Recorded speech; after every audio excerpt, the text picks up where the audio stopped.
How's it going? Hey, pleasure to meet you. Yeah, lovely to meet you. How are you doing? I'm good, thanks. I'm really good, thank you. Welcome to Havn. I mean, wow.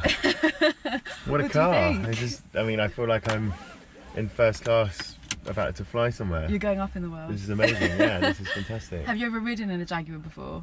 I've been in a Jag, I haven't been in one of these ones. So Yeah, so like the full sunroof, and yeah, it feels pretty special. This is the I-Pace, so get yourself strapped in. Yes, Safety first. It's totally completely quiet.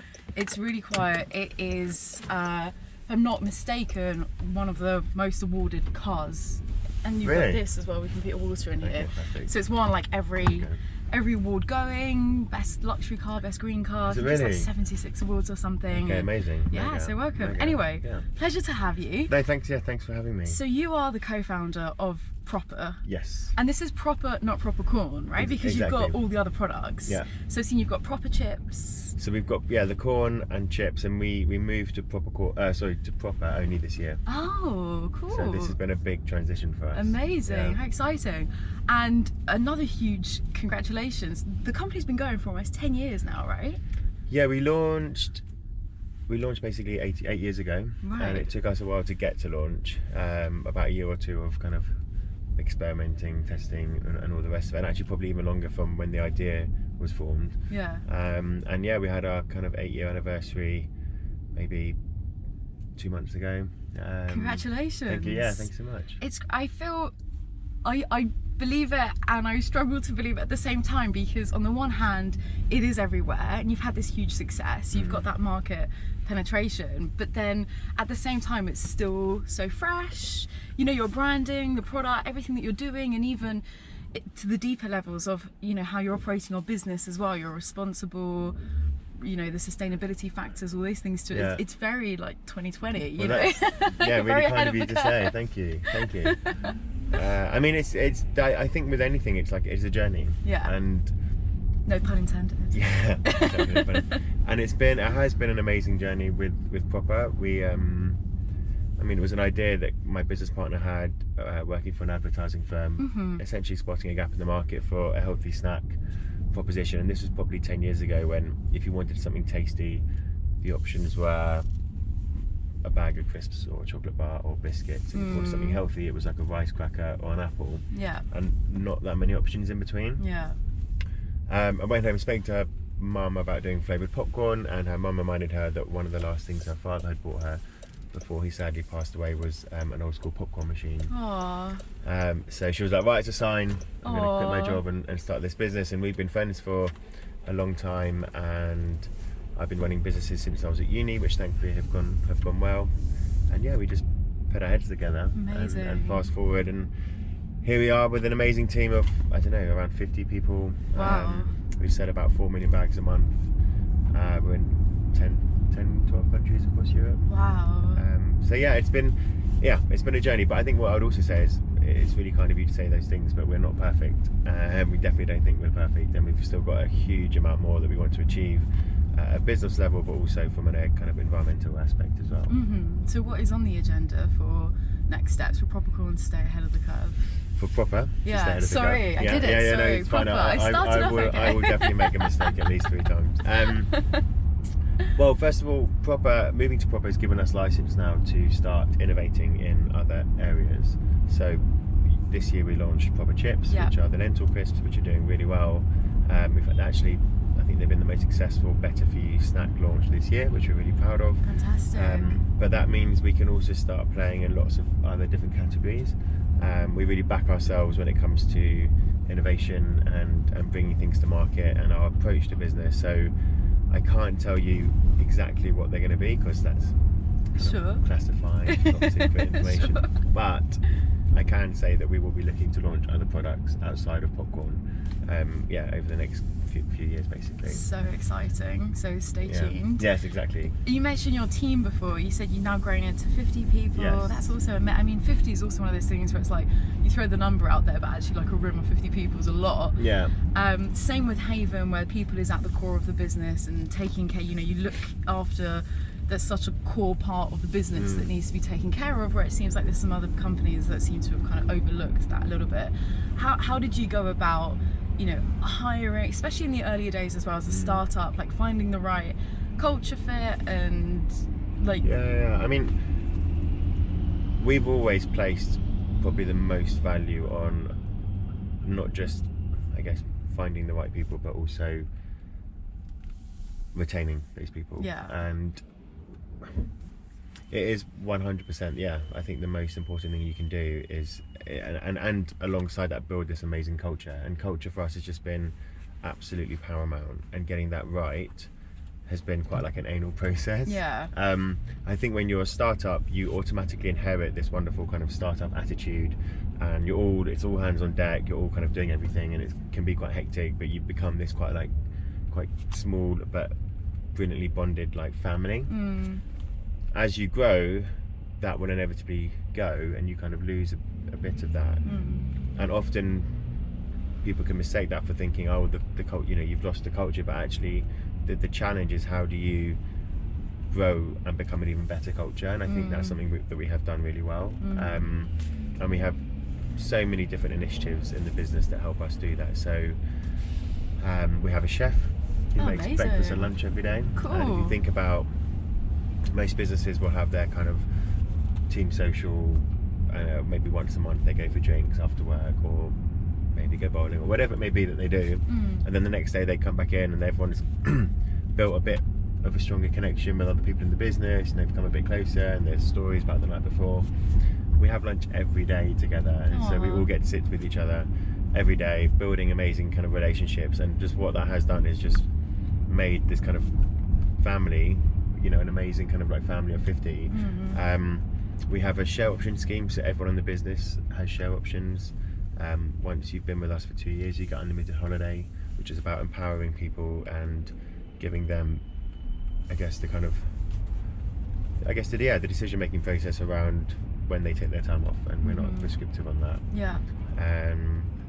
We have a culture committee called Corn Hub, who are responsible for kind of organising a lot of the kind of, I guess, like frequent activities within the business, be that on like Halloween or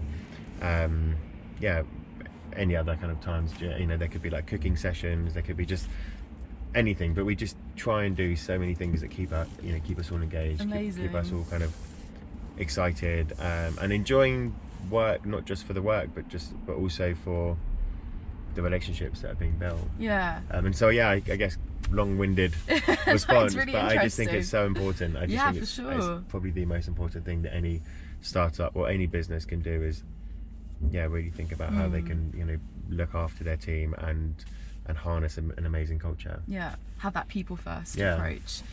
I can see how you implement some of those things at a smaller level, so having lunch together and organising this thing, but of course as you grow they do start to become more and more challenging. And I think I've worked with businesses where it's just kind of a few people, it's still single digits, then it starts going into the tens, and the level that you're at now, it's 50. What do you think are the biggest challenges? I mean, do you envision the team always going to be able to sit and have lunch together, for example? I mean, I only think if we took away the lunch, there'd be an uproar. I mean, I think it doesn't happen by itself. And what you need to make sure you do is, in the same way that you make time to think about your revenue and your strategy on how you're going to grow your business, you need to make time to think about how you're going to maintain the culture. And so and also it's not just mine, it's not just my business partner's decisions, it's a team, and they're all part of the culture, and they should be involved in the decision making process of how we grow it and how we maintain it and what we can do to move forward. So even things like having a really brilliant learning and development program, which again is something that we provide, is so important to people as they are on their careers and they're looking to grow professionally but also personally. There's just so many things that when you're bigger as a business you can afford to do that when you're smaller you couldn't. And that's the way in which you can make it better.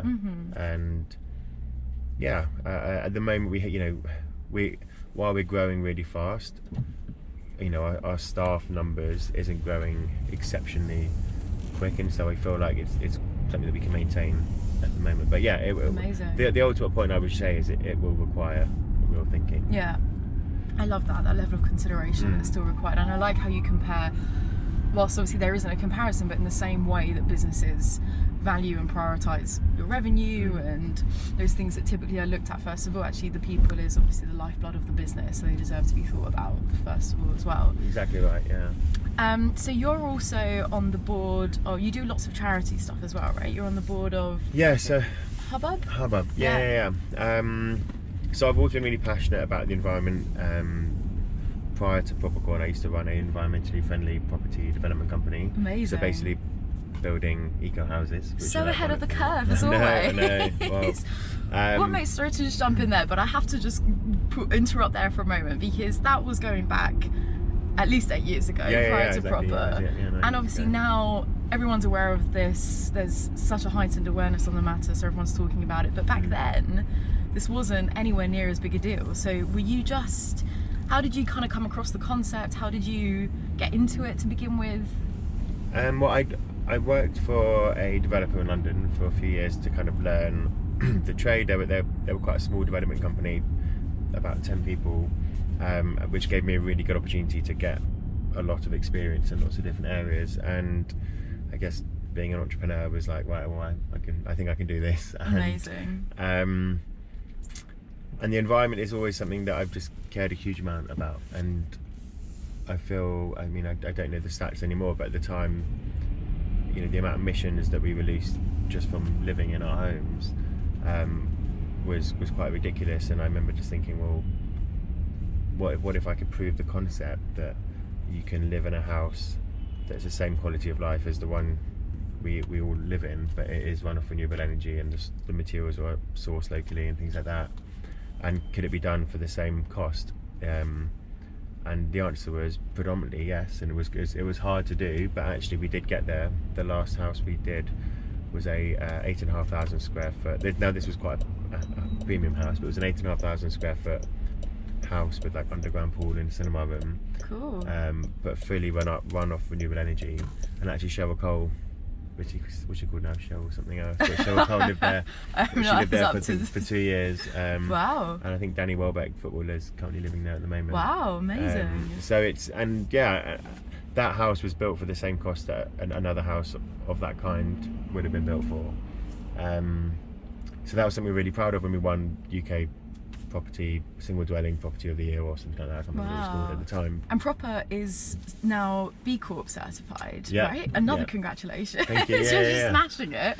That's awesome. So when did you get that official certification? Literally just shy of 2 years ago. Okay. And for people who haven't come across this before, can you explain first of all what B Corp certified means? Well, B Corp was an organisation that was started in the US, and they created an impact assessment form that evaluates your business on every single social and environmental factor. And if you have to score a minimum of 80 points to become a certified B Corp. And it's not an easy thing to do. It's not something you can just pay to become. You have to really, look at your practices and change them in a way that, I guess enhances people and planet. I mean, their whole premise is about using business as a force for good. Right. And what I should say is they do evaluate. It's not just about the environment. That is obviously a big part of it, but it is also about people, community, governance. You know, there's a whole number of areas. So every aspect of a business essentially is what they kind of assess, and that's why I think they're such an amazing organisation. Yeah. And they're doing really well. They're growing really fast. You've got lots of new, exciting businesses join them. So Innocent have just become a B Corp. You beat Innocent. We did. Well, we beat them to it. Yeah. Danone have committed to becoming one next year. The Guardian have just become a B Corp. Right. So there's lots of businesses now that are really changing their practices to make sure they can. Yeah, they work. Oh look, someone there's heating some Propercorn. Yes. Amazing. Just heating. I basically just placed that person so that we could say this. What a coincidence. I know. And your favourite flavour as well. Do you have a favourite flavour, by the way? My favourite flavour is the peanut butter and almond flavour. Oh, very nice, very nice. Does it still feel, do you still get kind of a moment of that sort of starstruckness, seeing like someone eating some Propercorn, like seeing it in the wild? I think I see it on shelf a lot, but actually seeing someone kind of walking down the street eating it, I do get moments of like, oh great. Yeah. Like, I was at John Lewis on the weekend and saw a family and one of the kids eating our lightly salted, and had a moment there where I was like, great. Did you get an urge to go up to them and be like, I did no, this? but often what I do is if I'm in a queue and our product is being bought, our product is on display, yeah, I'll buy a few packs and give it to people in the queue. That's so like, funny. Make sure you try this. Oh, that's amazing. That's yeah. To be honest, I probably do the same. Yeah. So I used to do that probably a lot more as well when I saw people buying our competitor brands in supermarkets. I would grab our bag and be like, listen, I'm going to buy you this bag instead. Please just try it. I'm buying it for you for free, and don't worry about buying that competitor brand. That's so funny. And yeah, I think. Nice no sales offense tactics. No offense to the competitors, by the way. Of course. I was actually at a film screening on Saturday night, and I knew that obviously we had this interview in the diary anyway, and suddenly they started handing out tons of bags of Propercorn. I was like, I would naturally be very happy about it anyway, because I am genuinely a fan of Propercorn, but knowing that I was seeing you, you know, in a few days' time, I was like, that's so cool. Yeah, serendipitous. It was the red one, the chili. The chili one. Okay, nice. Yeah, exactly. How many flavours are there now? It seems like there's so many. We've got I think it's about 8 flavours. But we are kind of rationalising the range, which is why I paused over the next kind of 6 months. Right. Because I don't think we need 8 flavours. But we're also launching new flavours of our Proper Chips range as well. Yeah. So that's also going to help supplement, and yeah, together you're going to have, I think probably 6 Proper Chips flavours and then 6 Propercorn. Amazing. With somebody that's so into the environment, sustainability, obviously you mentioned before you used to work at this environmentally led property development company, and that still rings true. You've got those themes still woven with Propercorn. What do you think about the world of mobility? We're sat in an electric car at the moment, and obviously you said yourself you walk or cycle if you don't have to go very far. What are your views on what's happening in the world of travel at the moment in terms of the planet? And I mean, I think the shift to electric can't come soon enough, and I think what I would like to see is kind of the full life cycle analysis as well of, you know, moving to electric cars and emissions and things like that, because you don't want to do something that's, you know, over the long run going to be worse, which is something that we seem to be doing a lot of. And I think, but I mean, obviously moving to electric is a massive benefit, and, you know, air pollution, which is rife in cities like London, and, you know, I notice it when I walk out in London and you're just, you know, and just spending time in the day, and you come home and you wash your hands and you're just like, there's just dirt that you've accumulated from God knows where, but you haven't touched anything. So yeah, for me, I just feel like governments, organisations, individuals, we all need to take so much more responsibility in accelerating this process to a greener lifestyle, because we don't have time. And sadly, and I'm a huge optimist, but sadly I almost feel like we're already running out of time to save the planet as we know it. Yeah. The planet will still exist in some form. Yeah. But it won't be the same one that we grew up with. Yeah, for sure. So it needs to happen ASAP. It's very sad and scary, but the good thing is that at least it is becoming more of a conversation. People are more aware of it, so that can only be a good thing. And companies like, you know, Havn, it's absolutely crucial that they are delivering this message and doing it in a way, and often people, I think, associate, you know, being environmentally friendly with lack of luxury or lack of quality, and this is a really good example of how that's not the case. Well, I'm glad that you said that, because that is exactly the mission that Havn is on, is proving that you can actually still have all of these things. You can still have the luxury, care for the planet, and operate with these kind of responsible business practices, like employing your chauffeurs, just doing things all above board and properly. So it's, I agree with you, it couldn't have come sooner enough, but I think that at the same time, in terms of the larger kind of market, the marketplace needs to be ready for that as well. So it's happening at the right time, when there's the demand for it and people kind of get it a bit more. So it looks like we're nearly at our final location. thank you guys Ryan, for it's what been has an been. absolute This pleasure. has been the dream. I mean, if you could just take me to all my meetings Yeah, exactly. in one of these, that would be brilliant. You've got my And mobile now. can I say big up to the chauffeur who is Absolutely. an Thank you absolute very champ. much. No problem at all. He Thank just you very much. Sadly, doesn't support the right team. But thank you for having me. Thank you very much. A pleasure to have And, you, Ryan. yeah, great to see you guys. Take And care. best of luck. Thanks, you too. Bye.